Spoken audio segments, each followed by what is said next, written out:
সেই মহান রব্বুল আলামিনের শুকরিয়া জ্ঞাপন করছি। সকলেই পাঠ করে আলহামদুলিল্লাহ।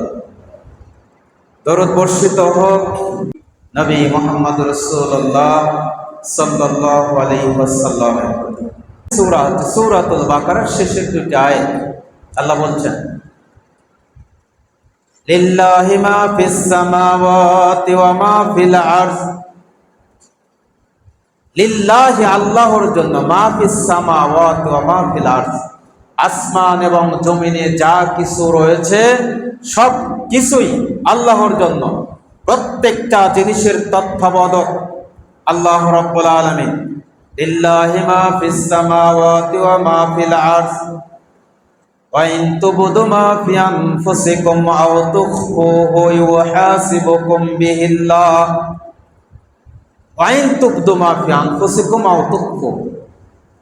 তোমাদের অন্তরে যা কিছু লুকায়িত রয়েছে, যেটা প্রকাশ করো আর যেটা প্রকাশ করোনি, ওয়া ইন তুবদু মা ফি আনফুসিকুম আও তুখফুহু ইউহাসিবুকুম বিহিল্লাহ, সেইটার হিসাব আল্লাহ রাব্বুল আলামিনের নিকট দিতে হবে।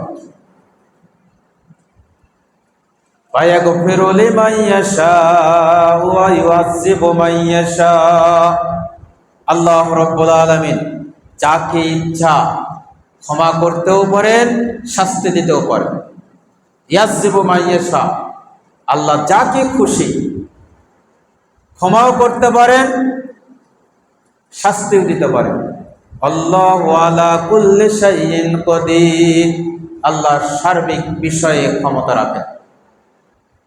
এই আয়াতটুকু যখন নাজিল হয়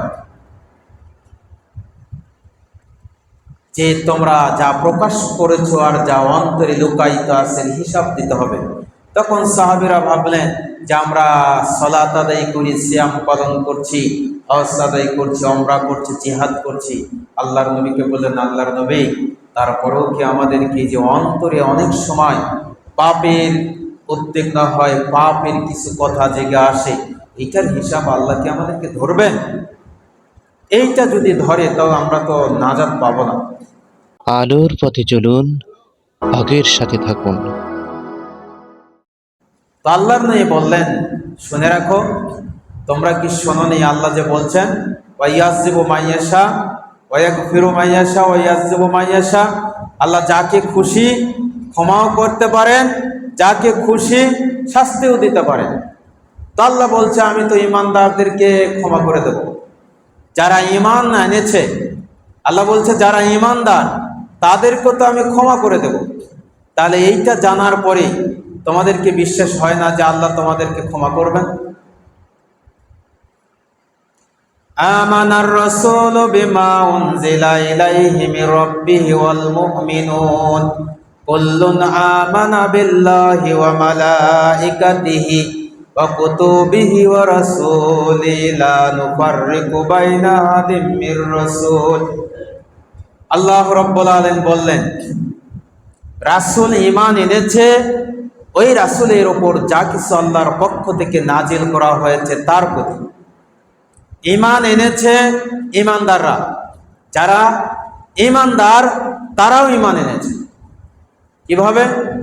আমানার রাসূলু বিমা উনজিলা ইলাইহি, রাসূল ঈমান এনেছেন ওই কিতাবের প্রতি যেই কিতাব আল্লাহর পক্ষ থেকে তার প্রতি নাজিল করা হয়েছে। আল মুমিনুনা কুল্লুন আমানা বিল্লাহি ওয়া মালাইকাতিহি ওয়া কুতুবিহি ওয়া রাসূলিহি।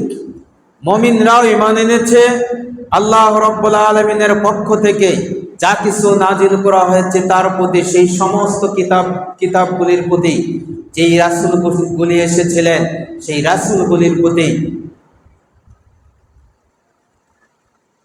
লা নুফাররিকু বাইনা আহাদিম মির রাসূল, এই ঈমান আনার ভেতর তারা কোনো রাসূলকে, কোনো নবীকে ছোট করে দেখেন না, তাদের মধ্যে পৃথক করেন না। ওয়াকালু সামি'না ওয়া আতানা গুফরানাকা রাব্বানা ওয়া ইলাইকাল মাসির। আল্লাহ বলছেন, ওয়াকালু সামি'না ওয়া আতানা, আল্লাহর নবী বললেন, তাহলে আল্লাহর এই কথাগুলি তোমরা শ্রবণ করো, সঙ্গে সঙ্গে আনুগত্য স্বীকার করো, গুফরানাকা রব্বানা, তাহলে তোমাদের সৃষ্টিকর্তা তোমাদের অপরাধ ক্ষমা করে দেবেন। যদি তোমরা মনে করো যে আল্লাহ যা বলেছেন এইটা আমরা শুনলাম এবং পালন করলাম, তাহলে ওই সৃষ্টিকর্তা তোমাদের অপরাধগুলিকে ক্ষমা করে দেবেন। ওয়াইলাইকাল মাসির, আর তোমাদেরকে ওই সৃষ্টিকর্তার দিকে ফিরে যেতে হবে। লা ইউকাল্লিফুল্লাহু নাফসান ইল্লা বুসাহা, আল্লাহ বান্দার প্রতি কষ্টসাধ্য কিছু অতিরিক্ত কিছু পালনীয় বিষয় চাপিয়ে দেন না। বান্দা যতটুকু পালন করতে পারবে আল্লাহ বলেছেন আমি সেটাই আমি বান্দাকে দিয়ে দেব।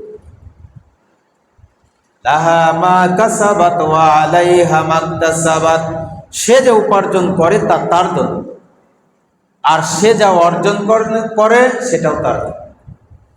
বলছে সে যা উপার্জন করে সেটা তার জন্য, আর সে যা অর্জন করে সেইটা তার জন্য। কথাটা প্রায় কাছাকাছি। সে যা উপার্জন করে হালাল পন্থায় সেইটা হলো তার রিজিক, আর সে যা অর্জন করে ভালো কাজ করে যেই নেকিগুলো অর্জন করে আল্লাহ বলছে সেটাও তার জন্য। সেইটা দিয়ে দেওয়া হবে কিয়ামতের মাঠে হিসাব ফয়সালা করার সময়। রব্বানা লা তুআখিযনা ইন নাসিনা ওয়া আখতানা রব্বানা ওয়া লা তাহমিল আলাইনা ইসরান কামা হামালতাহু আলাল্লাযীনা মিন ক্বাবলিনা রব্বানা ওয়া লা তুহাম্মিলনা মা লা তাকাতা লানা বিহি। আল্লাহ বলছেন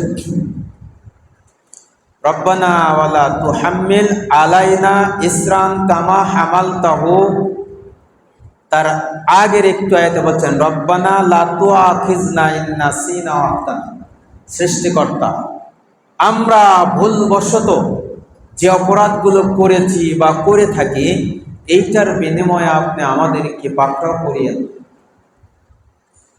ভুলবশত সে যে অপরাধগুলি আমরা করি আল্লাহ এগুলোর জন্য আমাদেরকে ধরিয়েন না। রব্বানা ওয়া লা তাহমিল আলাইনা ইসরান কামা হামালতাহু আলাল্লাযীনা মিন ক্বাবলিনা, আর যেই ভার আমরা বহন করতে পারবো না ইতিপূর্বে আপনি যাদেরকে দিয়েছিলেন এরকম ভার আমাদের উপর চাপিয়ে দিয়েন না। রব্বানা ওয়া লা তুহাম্মিলনা মা লা তাকাতা লানা বিহি, যেইটা আমরা বহন করতে পারবো সৃষ্টিকর্তা সেই ভারটুকুই, সেই হুকুমগুলোই আমাদের উপর নাজিল করুন। ওয়াফু আন্না, আমাদের ক্ষমা করে দেন, আমাদের অপরাধগুলি ক্ষমা করে দেন। ওয়াগফির লানা, আমাদেরকে একেবারে নিষ্পাপ করে ফেলুন। ওয়ারহামনা, আপনার পক্ষ থেকে আমাদের উপর রহমত নাজিল করুন। আনতা মাওলানা ফানসুরনা আলাল কওমিল কাফিরিন, আনতা মাওলানা, আপনি হলেন আমাদের অভিভাবক, এবং সার্বিক বিষয়ে আমরা যেন বিজয়ী লাভ করতে পারি এ বিষয়ে আপনার পক্ষ থেকে আমাদের উপর যেন সহযোগিতা নাজিল হয়, কাফিরদের উপর যেন আমরা বিজয় অর্জন করতে পারি। আমিন। মহাবিশ্বে ভালো মন্দ যা কিছু সংঘটিত হয় তা মহান পবিত্র আল্লাহ পাকের ইচ্ছায়, এবং এই ভালো মন্দের বিচার বিশ্লেষণ করি আমরা। তাই আলোর পথে চলুন, হকের সাথে থাকুন। হক এন্টারটেইনমেন্ট আর্ট